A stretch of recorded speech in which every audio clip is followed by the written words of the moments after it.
Today we're going to take a look at NIST AC-7 Security Control. Enjoy.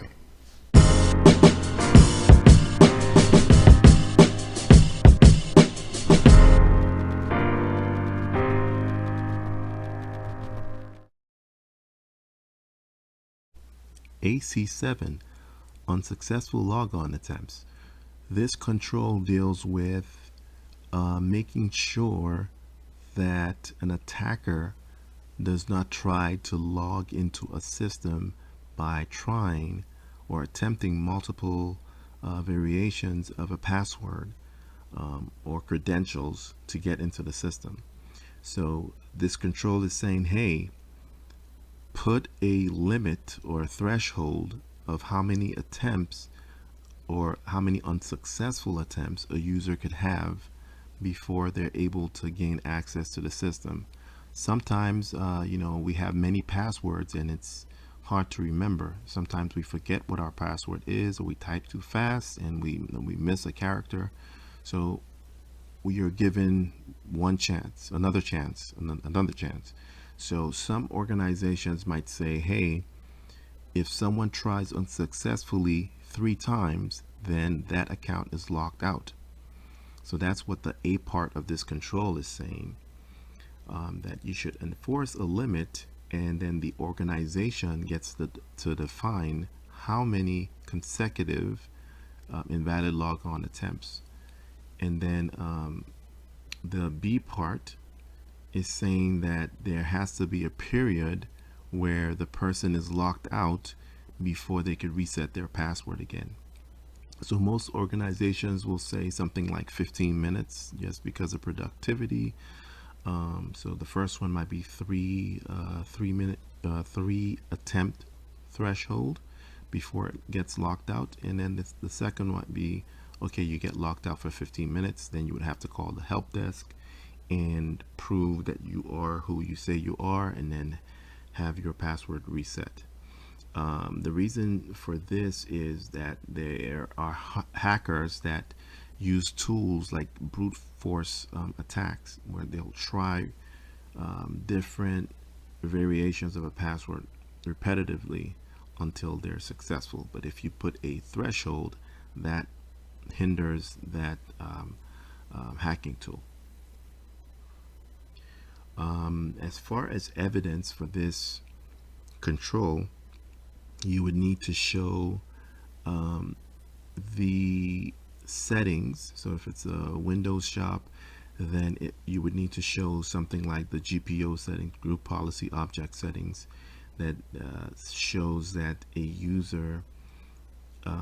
user's account is set up where there are 3 unsuccessful logon attempts, consecutive logon attempts before it's locked out, and for a 15-minute period. Another piece of evidence would be a screenshot that shows that the user has been locked out.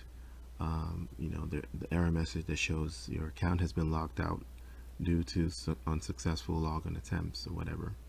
Another one would be for the help desk piece. If the error message says go contact the help desk, and that's fine.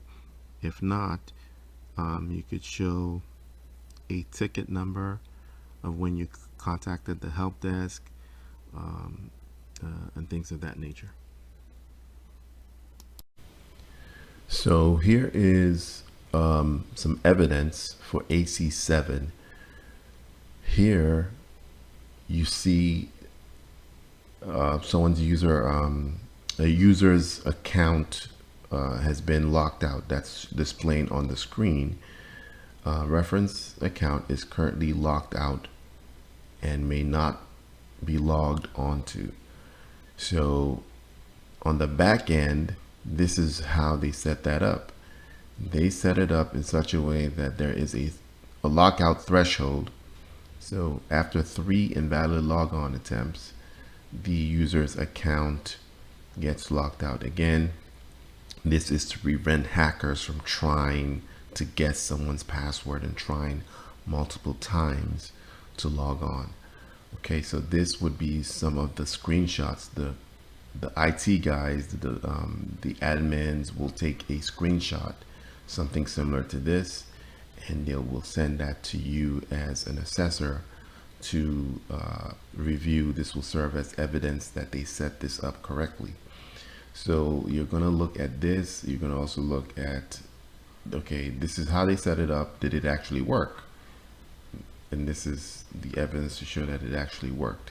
But how do we know that 3 logon attempts is the number?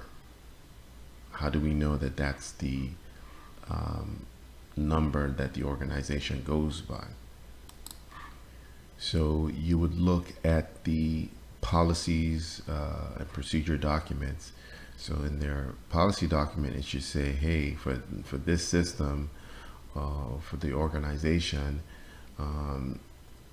3 consecutive invalid login attempts is what they have set.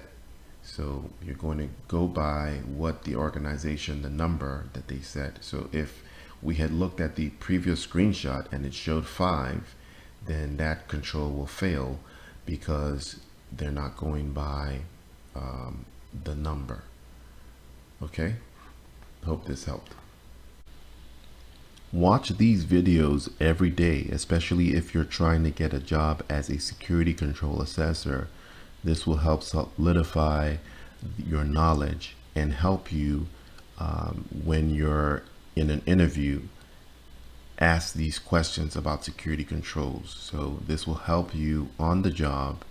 And for those aspiring to become security control assessors, this will help you know what security controls are all about and how to assess those security controls. I have a cybersecurity course called the Security Control Assessor course.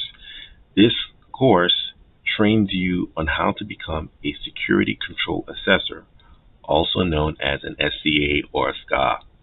Now, with this training, it's going to show you step by step on the job training what a security control assessor does, how the security control assessor prepares for an assessment.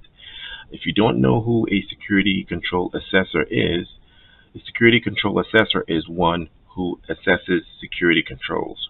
Security controls are things or measures that you put in place to reduce risk to an acceptable level.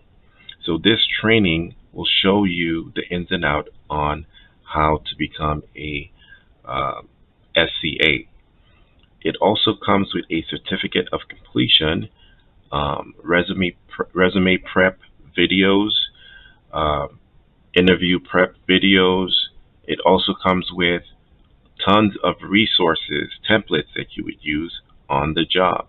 So if you are considering a career change or a field within cybersecurity that requires no technical skills and it's only about the compliance side of cybersecurity, which deals with policies, procedures, and things of that nature. As a security control assessor, you are going to be looking at documentation, reviewing documentation, and writing your comments, saying, hey, this passes, this fails, this is not right, this is correct.